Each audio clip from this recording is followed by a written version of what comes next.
Financial Expert CNBC Indonesia, Olivia Louis. Hai Oli. Ria, apa kabar? Kita baru ketemu lagi ya. Iya, akhir tahun nih. Akhir Harus tahun. semangat ya, Sobat Cuan. Bener. Tadi kan udah denger Iya. Bunga, sebenarnya udah lengkap sih Udah dari lengkap. semua step-stepnya sampai ke investasinya. Biasanya yang paling kita sering lupain, skip sepanjang tahun terus baru diinget akhir tahun. Oh iya, itu apa biasanya? Ada dua sih, tadi yang belum kesebut. Pertama, network kita nih kekayaan bersih. Oke.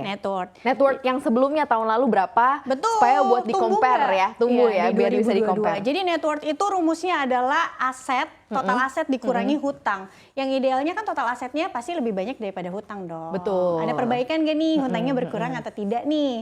Itu satu. Yang kedua tentunya budgeting plan. Sebenarnya nanti kita bakalan bahas sih gimana cara bikin budgeting plan yang simple supaya Sobat Cuan nanti bisa praktekin di rumah. Budgeting plan maksudnya adalah nyatet gitu Iya, ya. Anggaran ya. Dan juga mencatat. Biasanya soalnya ada yang udah ngerasa, udah oke nggak catet. Biasanya kita suka skip, suka hilang tuh kayak uang-uang yang biasa kita pakai buat parkir, buat apa. Nah biasanya kalau nggak detail, tips. Nah ternyata itu kalau dijumlah-jumlah ternyata lumayan juga gitu ya. Nah ini kan tinggal sisa kayak berapa hari lagi lah. Karena kan kita tahun barunya di Sabtu Minggu ya, Sobat Cuan ya.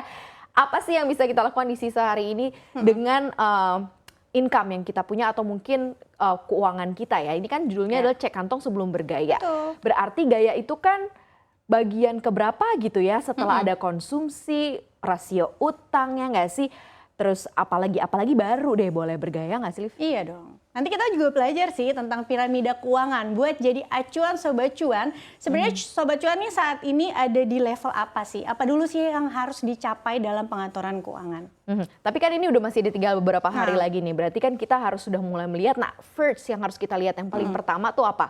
Kita harus cek apa dulu nih? Apakah kita cek dulu tabungan kita? Tabungan paling gampang dilihat sih, apalagi di rekening ya kan. Paling mudah diingat juga mungkin. Kalau net worth mungkin tahun lalu lupa ya punya apa aja yang udah jadi aset. Kalau tabungan kan ada nih biasanya ya. Atau print out ke bank kan juga bisa dilakukan ya. Apa nih yang harus mulai dilakukan? Yang paling pertama harus dilakukan ya tadi karena pencatatan anggaran untuk kita melihat nih bagian mana yang bocor. Nantinya itu kita evaluasi. Kira-kira sebenarnya ada nggak sih yang bisa kita pangkas atau bagian mana yang posnya bisa kita tambahin, itu udah pasti ya. Kalau banyak yang bolong-bolong karena lupa, karena nggak pernah nyatet kan. Kita harus budgeting plan atau mungkin catatin anggaran lagi. Bisa nggak sih kita kayak ngira-ngira gitu, misalnya kayaknya ini gitu. Kalau nanti yang aku contohin sebenarnya kita gampang sih bikin budgeting plan terus nanti kita evaluasi nih di akhir bulan kira-kira nyampe nggak nih atau malah sebenarnya kurang dari budgeting plan kita. Gitu. Ini dalam prakteknya ya. Betul. Tapi kalau sekarang ini untuk ngelihat ya itu bisa dilakukan gitu ya. Kita mulai bisa ngatur atau budgeting plan, mulai dilihat bocornya di mana. Tapi kalau belajar dari yang udah-udah, biasanya bocor terbanyak itu dari mana? Biasanya bocor terbanyak udah pasti gara-gara gaya hidup. Padahal itu yang paling bawah ya. Iya, padahal itu yang paling bawah. Harusnya kan kita penuhin dulu yang pokok. Habis penuhin yang pokok, baru kita kelola hutang. Ingetin lagi deh Liv, apa dulu sih yang paling pertama, yang paling jadi primernya, kemudian sekundernya, baru tersiernya. Tersier pasti bergaya masuk ke tersier. Betul. Primernya udah pasti kebutuhan pokok dulu ya. Berarti arus kasnya dulu nih kita lihat dari pertama. Gimana kita mau lompat untuk siapin dana darurat atau investasi kalau misalnya pendapatan kita per bulannya aja tuh bleeding untuk kebutuhan pokok nggak cukup atau untuk bayar utang aja kita engap-engapan gitu. Jadi paling pertama ya arus kasnya dulu nih. Arus kas, ya. pertama, oke. Lalu kita naik level kedua, udah pasti setelah arus kas ada proteksi. Proteksi di sini tuh sebenarnya nggak cuma asuransi kok, tapi juga termasuk dana darurat. Proteksi itu untuk kita safety net ya. Jadi mau keadaan ekonomi buruk atau baik, kita tuh punya pegangan. Supaya apa? Nggak gampang goyah kalau terjadi bencana. Kalau misalnya kita sudah punya dana darurat, terus kita juga punya asuransi kesehatan minimal, Sobat Cuan punya BPJS, baru kita bisa ke level berikutnya yaitu investasi. Oke, baru deh abis itu bergaya gitu ya. Nah bergaya itu dalam financial planner atau financial planning itu harus berapa persen sih atau biasanya berapa persen sih? Karena kan di sini judulnya cek kantong sebelum bergaya. Berarti kita sudah ingatkan berkali-kali hanya segini loh yang bisa kamu pakai buat lifestyle kamu. Maksimal 10% dari pendapatan. 10 juta ya 1 juta gitu Betul, ya. 10 juta ya 1 juta. Karena banyak case ya justru sebenarnya di Indonesia itu ketika misalnya punya pendapatan 10 juta, 50%-nya tuh udah habis untuk bayar utang atau bayar cicilan. Padahal harusnya 30% aja, Iya, ya kan? udah hemat-hemat untuk kebutuhan pokok. Akhirnya apa? Kita kerja cuma untuk ngelunasin utang gitu kan. Harusnya kalau mau secara perencanaan keuangan yang idealnya itu 50% untuk biaya hidup, 30%-nya maksimal untuk cicilan, 20%-nya untuk investasi dan juga saving. Nah, dari 50% tadi yang untuk kebutuhan pokok kita bisa pecah nih, 40%-nya kebutuhan pokok, 10%-nya untuk biaya leisure. Misalnya kita mau pergi liburan atau misalnya biaya hobi atau happy-happy bergaya. Masuk di situ, Iya. bergaya itu berarti liburan, hiburan, termasuk belanja dan lain-lain tuh masuk ke dalam situ. Ada pembenaran kayak gini, Liv. Kan dalam setahun itu tiba-tiba aku hidupnya adjust nih, ada kenaikan. Iya. Terus aku harus mulai maintaining diri aku. Akhirnya masukin lah tuh ke dalam gaya hidup yang tadinya nggak concerns nge-gym, misalnya masuk ke gym. Terus atau nggak tadinya nggak ada branded things, barang-barang branded. Akhirnya merasa perlu, karena tadi ada adjust life ya, harus ketemu klien atau ini atau itu. Nah, kalau yang kayak gini-gini bisa dibenarkan nggak sih? Artinya adalah mungkin agak over limit dari gaya hidup atau budget gaya hidup 10% itu? Oke, berarti ini kembali ke pengeluaran kita itu tepat sasaran atau tidak gitu ya. Paling gampang ya lihatnya aset kita bertumbuh atau enggak, atau tabungan kita bertumbuh atau enggak. Kalau Balik lagi misalnya ke situ enggak, gitu ya. Kalau misalnya tidak, tanda tanya nih. Jangan-jangan kalau misalnya kita ada lompatan finansial nih setiap tahunnya. Misalnya kita promosi atau kita punya side hustle yang tiba-tiba pendapatannya bertumbuh gitu dari side hustle. Tapi tabungan kita nggak bertambah, aset kita nggak bertambah, malah hutangnya yang bertambah. Berarti ada yang nggak tepat sasaran.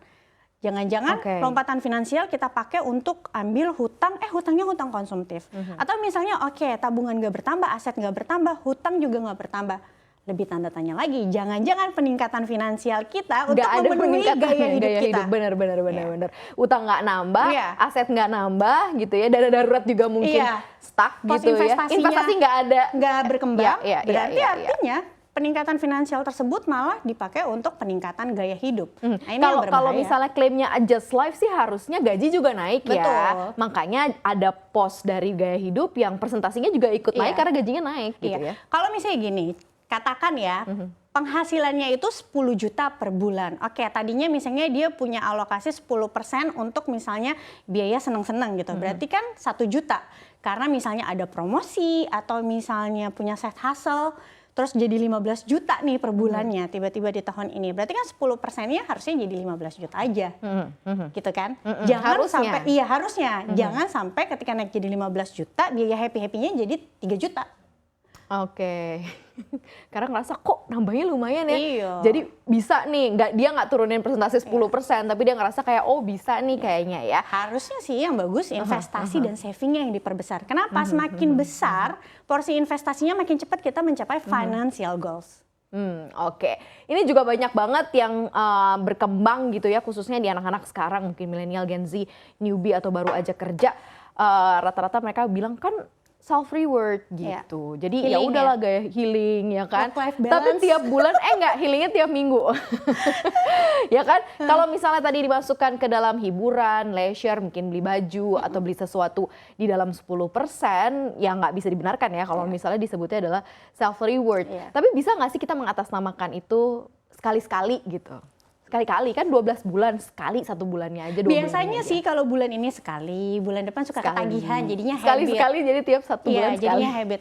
Sebenarnya itu dasarnya itu kan kondisi keuangan kita itu diakibatkan oleh habit yang kita lakukan setiap harinya, kegiatan yang kita lakukan setiap harinya, ya kan?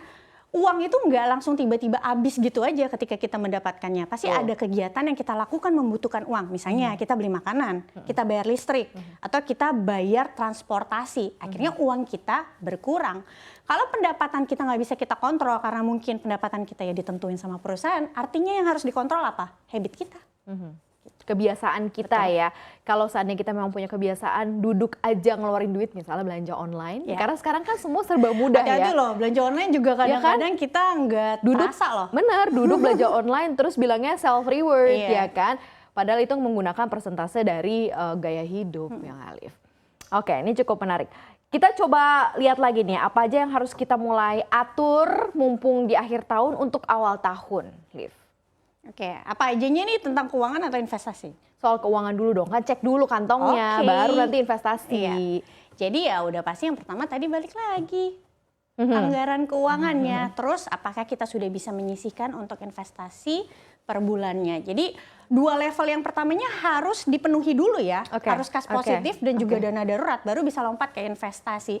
Banyak juga cash itu orang itu lompat ke investasi. Aku pernah ya kasih pertanyaan di sosial media gitu, kira-kira dana darurat kalian ditaruhnya di mana? Banyak loh yang jawab di saham. Padahal seperti yang kita tahu saham itu instrumen yang agresif. Resikonya tinggi. Betul. Jadi kalau dana darurat harusnya ditaruhnya di tempat yang aman. Investasi dan dana darurat sesuatu hal yang berbeda. Abis ini langsung aja kita kasih cara-caranya deh, prakteknya gitu kan. Karena kalau udah teori udah sering banget.